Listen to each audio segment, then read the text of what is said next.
Hey everybody, Mitch Tannenbaum here. Thanks for joining me for this week's Security News Update. In the Security and Privacy Alerts Department, CISA, the part of DHS, is saying that there's a new SonicWall bug, SonicWall being the big firewall vendor. I say a big one. It affects Gen 5 and Gen 6 devices as well as some Gen 7 devices. And even SonicWall has admitted that the bug is being exploited. Curiously, now here's a shocker, you'd never guess this one. Every one of the accounts that were compromised did not use MFA. Patch today and turn on MFA. Next, in the alerts department, the Feds say that Russia Today, which is the Russia propaganda media company, is in bed with Russia's spies. And there's no big surprise here. In fact, people have been saying this informally for a long time. You know, Russia Today is a Kremlin mouthpiece that spews propaganda that some people pick up. But in addition to that, it sounds like, or they're saying, not sounding like, that the FSB or KGB, whatever you want to call them, has embedded intelligence agents embedded in Russia Today so that they can go off and exploit the data as best they can to use that to their opportunity. In addition to that, they're funneling money to the U.S. to the tune to Russia Today. Employees were indicted last week of funneling $10 million to right-wing media talking heads to get them to amplify the propaganda that Russia Today was putting out. So, and I think Russia has figured out that it's really hard to compromise the elections one ballot at a time. It's a lot easier to go off and get people confused so that they don't understand what the options are. Either they don't vote or they vote in a way that's not to their own benefit. In the reference section, and more in this coming week, the Department of Education is set to issue a proposed rule on protecting controlled unclassified information, like the Department of Defense has been doing. This is supposed to be a government-wide activity going back to 2011. Just government takes a little while to get things done sometimes. So anyway, this is to comply with Executive Order 13556, which, like I said, was issued like 13 years ago, something like that. And what they're saying is, and this is not news, the Department of Education has been saying this for a while, data like student financial aid applications, FAFSA data, has to be treated like CUI. And that's going to cause a lot of universities to do some serious puckering because they ain't ready to deal with that. If you're in that business, let us know. We'll be happy to go help you, but it ain't simple. In the legislative and legal department, data broker named White Pages is being sued by West Virginia. They have a law that prohibits people from publishing the contact information for law enforcement, which is good. I mean, I wish it was broader than that, but it's good. They didn't do that. There's a privacy group, the Atlas Data Privacy Group, that's filed 118 class action lawsuits against different data brokers who ignored the law. And then in their case, in New Jersey, it's multiple states that have similar laws. But what we need is thousands of lawsuits, and that will get people's attention when it costs them, tens or hundreds of millions of dollars. Speaking of getting people's attention, EU's High Court upholds the $2.7 billion fine for Google for abusing its monopoly powers by preferencing. There we go. That's the word. Preferencing their own products versus, people who are paying for ads or unbiased, organic search items. They keep trying to appeal it, but they've run out of appeal options, I think.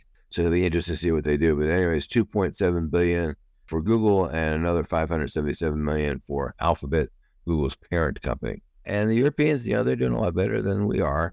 It wasn't a good day for Apple either this week.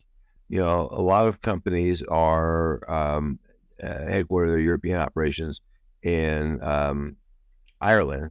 They do that because there is a tax favorable situation. But the European Court of Justice upheld a $14 billion tax preference fine against Apple, saying that the benefits that Ireland gave Apple are illegal under European law. And so Apple fork up $14 billion. Next, also in the legislative and legal side, doctors often take pictures of their patients. They do that for a variety of reasons. It may be because they're trying to document their procedure. It could be something that's required for insurance, whatever. And sometimes those pictures are sensitive. Well, the Lehigh Valley Health Network discovered that having really crappy security and losing data on 134,000 patients, including sensitive pictures, is going to cost them $65 million to settle, which they have agreed to. The court has not approved that yet. So it could wind up being more, but at least $65 million. Apparently, the deal is that the amount of money that the patient gets paid varies by what was exposed. I hate to say that, but that's what they're saying. And hopefully, assuming the court approves this, hopefully they'll get the idea that, gee, we better improve our security. Next, Elon Musk, as he fights with everybody, is fighting with the country of Australia. They want social media to rein in their content. Of course, Elon is not a big favor of reining in content, except when it offends him, in which case he's a huge fan of that. A bill has been introduced in Parliament that would fine companies like Twitter up to 5% of their global revenue if they fail to prevent the spread of misinformation. Now, in fairness to Elon, what's the definition of misinformation, and what's the definition of stopping the spread? I mean, you got to have some really clear boxes on that if you expect that to be enforceable. On the other hand, doesn't come at a great time, right? Twitter was banned in Brazil last month after a lot of kicking and shouting, and even Starlink was forced to ban Twitter, which is embarrassing, of course, to Elon since he owns both of those. And they basically threatened all his money, and didn't threaten, but banned companies from doing business with him until he complied with the law. So I think it's a battle he's destined to lose, but he's got a lot of money. He doesn't mind making his lawyers rich. So, and the lawyers don't mind getting rich. So, all that works out just fine for everybody. It's a little weird, but whatever. In the data breaches department, and this gets really kind of bizarre. Okay, so there's, when you go in the store and use your credit card, you don't actually understand the inner workings of what happens there. But there is a company between the store and your bank that routes those credit card transactions. There is one called Slim CD, who I've never heard of, but there's zillions of these guys. They had a breach last August. They were hacked and data was stolen. They did not discover the hack until June of this year, so that's about 10 months. Not great. And now in September, they're finally starting to notify people. Well, notifying people a year plus after a breach happened is really not terribly useful. There were about 1.7 million people affected. They did not issue any kind of apologies, like, tough nuggies, whatever. They're not offering credit monitoring, not offering anything. Of course, everybody's got credit monitoring from 6 zillion breaches that they're part of. I assume, however, that they definitely will be the recipient of multiple class action lawsuits. So, that's okay. They'll get their comeuppance. Next, in the breach department, Highline Public Schools, which is a K through 12 school district in Washington State, closed all their schools and cancel all activities. In addition to that, last Monday after a cyber attack, that was the first day of school for kindergarten, so that's not so great. School reopened last Thursday, which is good, but there's no internet access. So I'm not exactly sure, are teachers supposed to use sock puppets or something? Students use the internet to get new assignments, to complete assignments. So that's going to be interesting for a while until they get that figured out. The district serves about 17,000 students and has 34 schools. So it's a small to medium-sized district, not huge. But it does point out what happens when you lose your internet connection, in this case because of hacking, not because it broke, and you have to operate without it. I don't know that anybody's ready for that.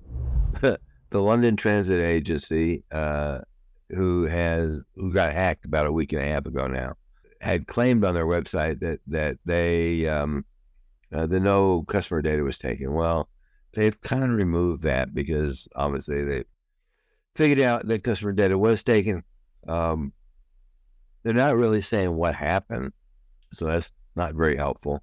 So hopefully eventually we'll learn, but I'm not sure what the legal ramifications of that are in England. But a lot of times you can't sue the government. Next, Avis loses the data on 300,000 people. Now, of course, you got to remember that 300,000 people for Avis is a small number, but still, the hackers are only in their system for 4 days before they discover it, which is a lot better than, say, a year. But still, they're able to compromise the data on 300,000 people. So that's not so great. Next, still the breaches department, Fortinet, the big security appliance company, said that they were hacked. They didn't fess up until the hackers started selling the data on the dark web. The hackers claim they have 440 gigabytes of data for sale. Fortinet said this only represents 0.3% of their customers. So kind of do the math there, you can figure out that's a lot of data that they must have. That's data on you and me. A hacker who calls himself FortiBitch tried to extort the company, but they wouldn't pay, which is fine. I understand that. But the Fortinet guy said this was not a ransomware attack. This is just, straight out. The data wasn't, it turns out it was on some kind of cloud. They're not giving any details, but some kind of cloud storage provider. So, was it like a OneDrive, SharePoint, Dropbox, something like that, I'm guessing. And it wasn't protected. Rumor is no passwords. Next, TD Bank, which is a big regional bank, was fined $28 million, which, while not chump change to them, is probably, also not a career-altering event for sending incorrect data to credit bureaus. So they sent data for several years that accounts were the target of bankruptcies and delinquencies, which they either knew or should have known. And on top of that, when the people complained, they didn't do squat to fix it. So the Fed said, hand over $28 million and we'll let you get away with this time.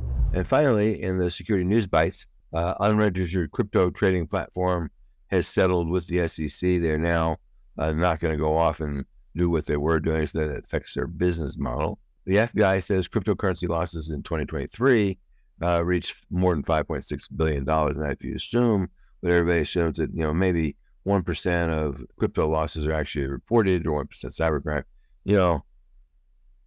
is this 50 million, 100 billion? Not million, billion. The 5.6 is probably just the tip of the iceberg, which is pretty scary. Next, Netflix has won the rights to a new Silicon Valley drama that's going to be called Thumblight. This is kind of the follow-on to, or competition to, Succession.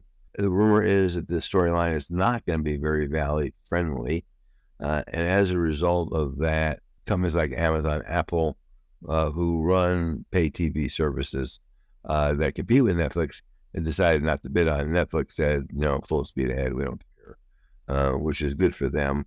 It'll be interesting to see, how, quote, realistic this is. But it sounds like it's not going to be terribly friendly. Next, the Port of Seattle, which got hit by a ransomware attack just before the Labor Day weekend, warns of a data leak because they refused to pay the ransom, which we understand, and they probably should not have paid the ransom. But, your data may be exposed, whatever data they have, and I would guess. Well, so Port of Seattle runs the airport, the CJAC airport. So they could have sensitive data. They could have password information, driver's license. They're not saying what was taken. Finally, even if your phone is secure, there is this radio underneath your phone that's kind of not obvious to the average casual user of a phone, called the baseband radio. And apparently researchers have figured out for multiple different radio vendors, Qualcomm and others, that it can be compromised and used to compromise the phone. It's multiple baseband radio chip makers, multiple phone makers. And my guess is, even though they tested what they tested, and Apple was not included in the list, that doesn't mean it's necessarily secure. It just means they didn't test it. So with that, if you have questions or need assistance, please reach out to us. We'll be happy to help you. And until next time, stay safe. Thanks for listening.